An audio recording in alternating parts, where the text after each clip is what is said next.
I didn't realize, I thought there'll be something cultural before that, but wonderful to be here. Let me ensure that all of you pay attention and listen to me. Good morning. Wonderful to have all of you here. We have the Principal Deputy National Security Advisor, John Feiner, who's representing the White House. We have Senior Advisor to President Neera Tandon. We have the Surgeon General, Vivek Murthy. We have the Special Presidential Coordinator for International Energy Security and Infrastructure Investment, Amos Hostin. We are shortly going to be joined by the newly elected Lieutenant Governor of Maryland, Aruna Miller. I also want to welcome the representatives of US administration and Congress, friends from industry, media, think tanks, and in particular representatives from various religious and cultural organizations, distinguished members of the diaspora, students from different universities. Dear friends, Namaskar, Sat Sri Akal, Adab, Shalom, good afternoon. It's a cold day, but we want to extend you a warm welcome to India House. We are happy to have such a large number of people, friends from India, friends who are of great well-wishers for India, diverse fields, and of course the Indian diaspora. We have been gradually increasing our scale of in-person events, starting from June, August, and now.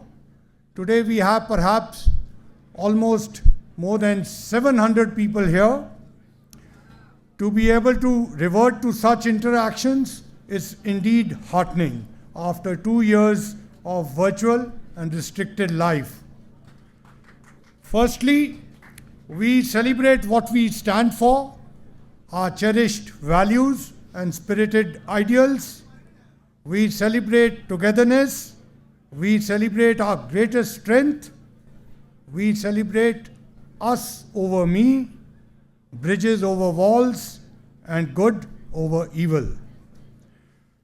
Today, we are celebrating a number of festivals, as the introducer just mentioned, and these represent India's various religions, cultures, geographies, values. So we are doing Diwali, Eid, Gurpurb, Bodhi Day, Hanukkah, and Christmas together. The positive messages of these festivities is peace, compassion, equality, hope, and optimism. And they form the bedrock of India's collective values as a nation. And all these values we also share and connect India deeply with the United States. This also is happening on a special occasion when we are celebrating 75th anniversary of India's independence, Amrit Mahotsav.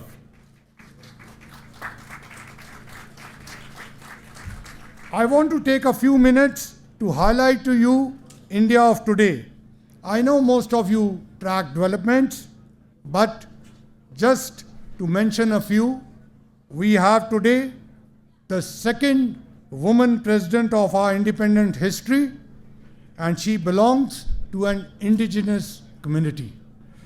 It's not just a glass ceiling which is broken, but it is reflection of what Father of our nation, Mahatma Gandhi, said, "My life is my message."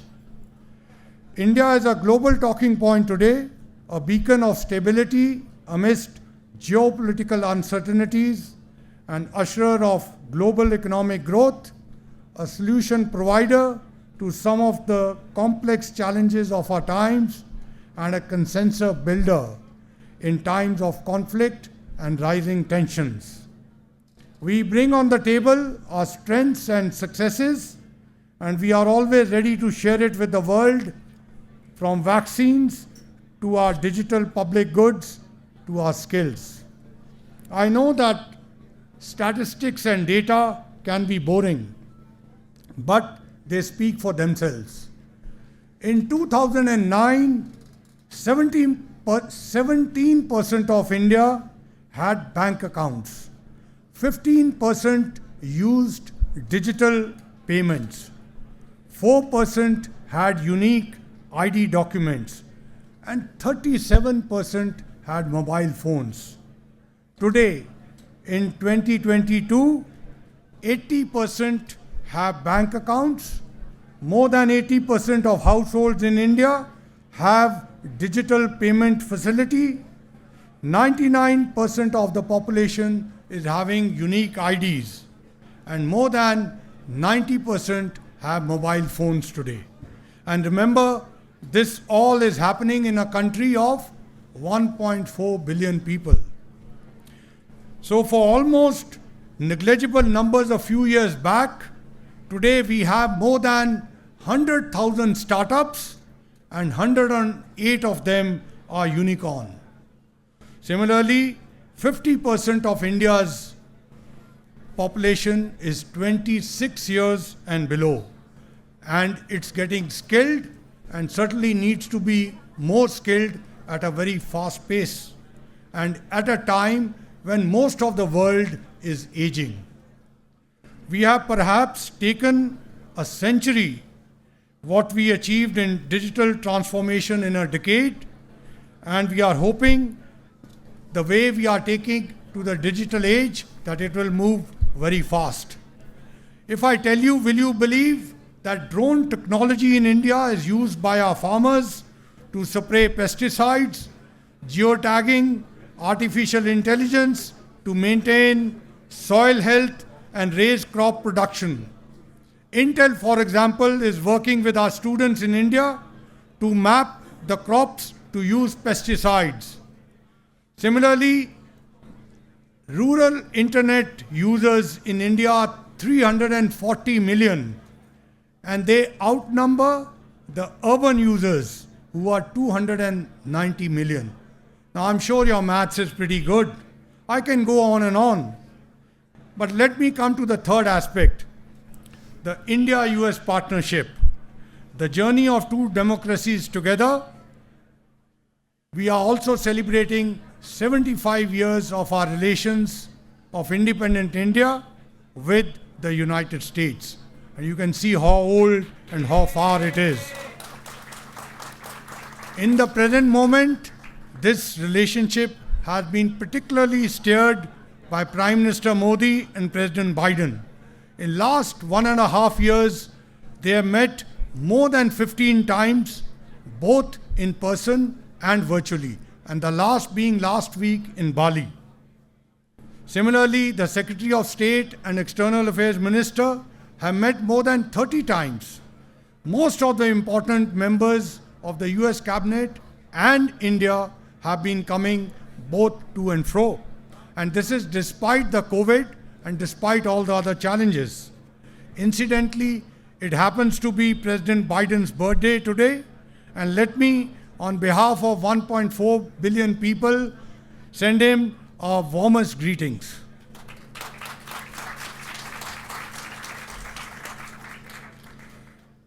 In the last few years, name any sector and we have a story to tell.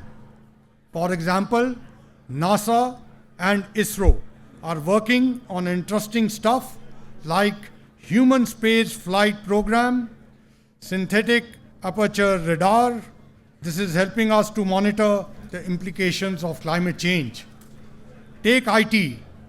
I don't know if you know that American Tower, an American company, has more mobile towers in India than in the United States today. Healthcare, COVID-19, and we have the Surgeon General here. I may amaze some of you that the cost of rotavirus, which was developed during the last phase of President Obama's presidency, came down from $60 to $1 because of bulk production and partnership of the United States and India. and we were able to distribute it to Africa. Come to the present times, Corbavax. This is a product, a US product of Texas, which is bulk produced by BioE. The cost of it is $1.5, and it can be stored and moved in normal temperatures. So similarly, number of US companies have huge R&D centers in India, but Indian tech companies are also contributing to United States. $80 billion to US GDP. 600,000 jobs are being created. So this relationship is a two-way street, and trust is become one of the most important foundations right now.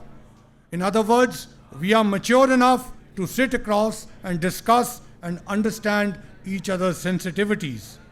And now I come to my last and fourth point, which is that it's a people-to-people relationship that actually drives this. And this partnership is beyond leaders, institutions, and bureaucracy. Here, the diaspora plays a very important role.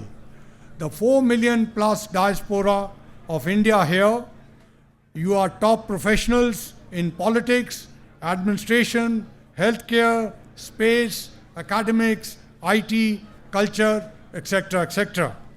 There are more than 200,000 Indian students here. 2/3 of them are in STEM areas. They bring value and competitive edge to United States.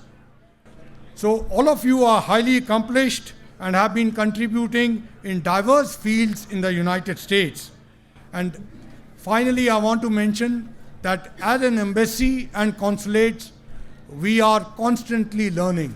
We are not perfect, but I can assure you, like in the COVID times when we ran the Vande Bharat flights to connect you and your family members in India, we will always be available whenever any requirement comes, and feel free to connect with me or any of my staff or any of the consulates here.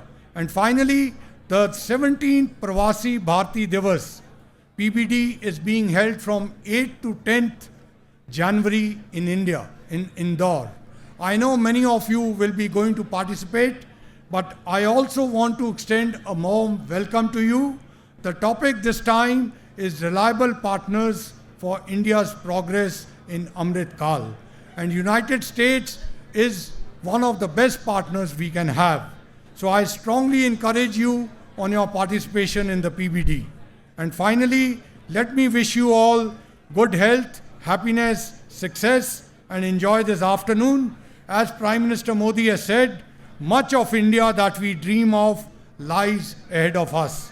So it's only a journey we have started.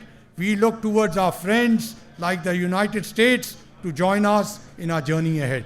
Thank you very much.